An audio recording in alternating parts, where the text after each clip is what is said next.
Revista Espírita. Terceiro ano, 1860. Jornal de Estudos Psicológicos. Publicada sob a direção de Allan Kardec. Março de 1860. Os Pré-Adamitas.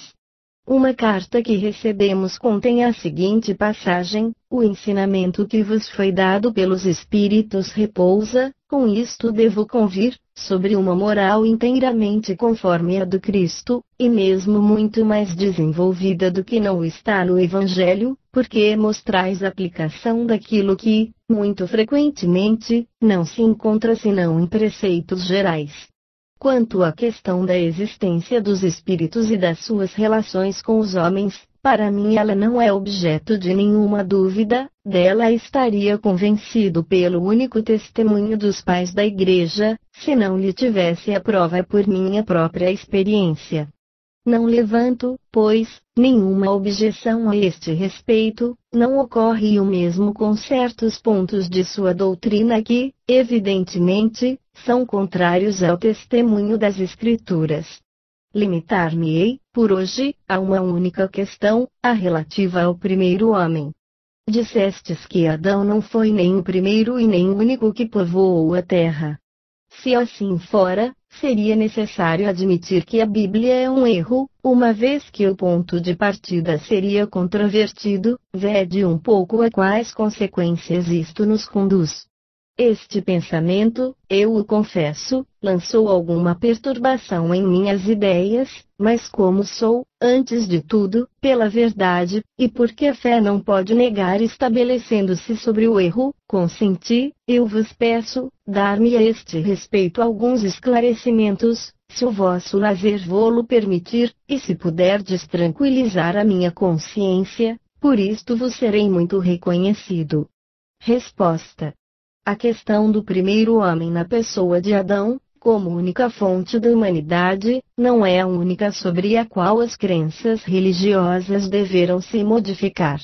O movimento da Terra, numa certa época, pareceu de tal modo oposto ao texto das Escrituras, que foi motivo de perseguições das quais essa teoria não foi o pretexto, e, todavia, vê-se que, Josué detendo o sol não pôde impedir a terra de girar, ela gira apesar dos anátemas, e hoje ninguém poderia contestá-lo sem prejuízo de sua própria razão.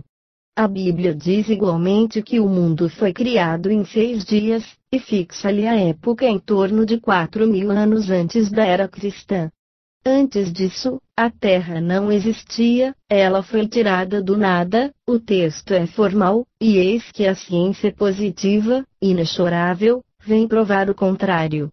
A formação do globo está escrita em caracteres imprescritíveis do mundo fóssil, e está provado que os 6 dias da criação são igualmente de períodos cada um, talvez, de várias centenas de milhares de anos. Isto não é um sistema, uma doutrina, uma opinião isolada, é um fato tão constante quanto o movimento da Terra, e que a teologia não pode se recusar em admitir, também não mais senão nas pequenas escolas que se ensina que o mundo foi feito em 6 vezes 24 horas, prova evidente do erro no qual se pode cair tomando ao pé da letra as expressões de uma linguagem, frequentemente, figurada. A autoridade da Bíblia recebeu um insulto aos olhos dos teólogos. De nenhum modo, eles se renderam à evidência, e disto concluíram que o texto podia receber uma interpretação. A ciência, folheando os arquivos da Terra, reconheceu a ordem na qual os diferentes seres vivos apareceram na superfície. A observação não deixa nenhuma dúvida sobre as espécies orgânicas que pertencem a cada período, e essa ordem está de acordo com aquela que está indicada no Gênese, com a diferença de que esta obra, em lugar de ter saído miraculosamente das mãos de Deus em algumas horas, cumpriu-se, sempre por sua vontade. Mas segundo a lei das forças da natureza, em alguns milhões de anos. Deus, por isso, é menos grande e menos poderoso. Sua obra é menos sublime por não ter o prestígio da instantaneidade. Evidentemente não, seria necessário fazer-se da divindade uma ideia bem mesquinha por não reconhecer sua onipotência nas leis eternas que ela estabeleceu para reger os mundos.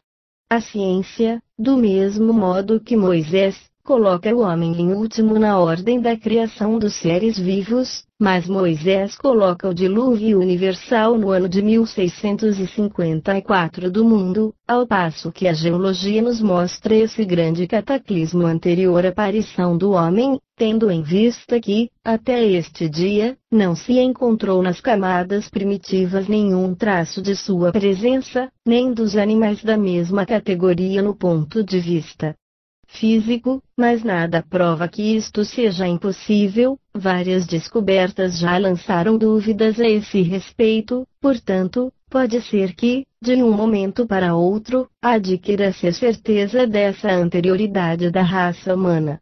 Resta ver se o cataclismo geológico, cujos traços estão por toda a Terra, é o mesmo do dilúvio de Noé. Ora, a lei da duração da formação das camadas fósseis não permite confundi-las, a primeira remontando talvez a 100.000 anos.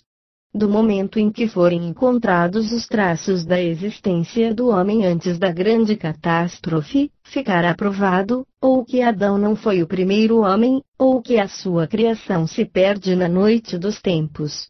Contra a evidência não há raciocínios possíveis, os teólogos deverão, pois, aceitar este fato como aceitaram o movimento da Terra e os 6 períodos da criação. A existência do homem antes do dilúvio geológico, é verdade, é ainda hipotética, mas eis o que a menos. Admitindo que o homem apareceu pela primeira vez na Terra 4.000 anos antes de Cristo, se 1650 mais tarde toda a raça humana foi destruída com exceção de um único, disso resulta que o povoamento da Terra não data senão de Noé, quer dizer, de 2.350 anos antes da nossa era. Ora, quando os hebreus emigraram para o Egito, no 18º século, encontraram este país muito povoado e já muito avançado em civilização. A história prova que, nessa época, as Índias e outros países estavam igualmente florescentes. Seria necessário, pois, que do 14º ao 18º século, quer dizer, no espaço de 600 anos, não somente a posteridade de um único homem pôde povoar todos os imensos continentes então conhecidos, supondo que os outros não fossem, mas que, nesse curto intervalo, a espécie humana pôde se elevar da ignorância absoluta, do estado primitivo, ao mais alto grau do desenvolvimento intelectual. O que é contrário a todas as leis antropológicas. Tudo se explica, ao contrário, admitindo-se a anterioridade do homem, o dilúvio de Noé com a catástrofe parcial confundida com o cataclismo geológico, e Adão, que viveu há 6.000 anos, como tendo povoado um continente ainda inabitável. Ainda uma vez, nada poderia prevalecer contra a evidência dos fatos, por isso cremos prudente não se inscrever muito levianamente em falso contra doutrinas que podem, cedo ou tarde, como tantas outras, pôr em erro aqueles que as combatem. As ideias religiosas, longe de perderem, se engrandecem caminhando com a ciência, é o meio de não dar ensejo ao ceticismo em demonstrando um lado vulnerável. Que teria acontecido à religião se ela se obstinasse contra a evidência, e se persistisse em cunhar de anátema quem não aceitasse a letra das Escrituras? Disso resultaria que não poderia ser católico sem crer no movimento do Sol, nos 6 dias, nos 6.000 anos da existência da Terra. Contai, pois, o que restaria hoje de católicos. Proscrevei também aquele que não se prende à letra, a alegoria da árvore de seu fruto, da costela de Adão, da serpente, etc. A religião será sempre forte quando ela marchar de acordo com a ciência, porque ela reunirá a parte esclarecida da população, é o único meio de dar um desmentido ao preconceito que a faz considerar, pelas pessoas superficiais, como a antagonista do progresso. Se jamais, e isso a Deus não praza, ela repelisse as evidências dos fatos, hostilizaria os homens sérios, e provocaria o cisma, porque nada poderia prevalecer contra a evidência. Também a alta teologia, que conta com homens eminentes por seu saber, admite, sobre muitos pontos controversos, uma interpretação conforme a sã razão. Somente é deplorável que ela reserve suas interpretações para os privilegiados, e continue a fazer ensinar a letra nas escolas. Resulta disso que esta letra, primeiro aceita pelas crianças e mais tarde rejeitada por elas quando chega a idade do raciocínio, nada tendo por compensação, rejeitam tudo e aumenta o número dos incrédulos absolutos.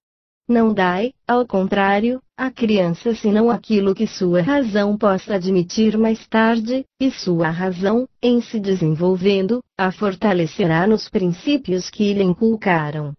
Assim falando, queremos servir aos verdadeiros interesses da religião, ela será sempre respeitada quando mostrada onde realmente está, e quando não fará consistir nas alegorias das quais o bom senso não pode admitir a realidade.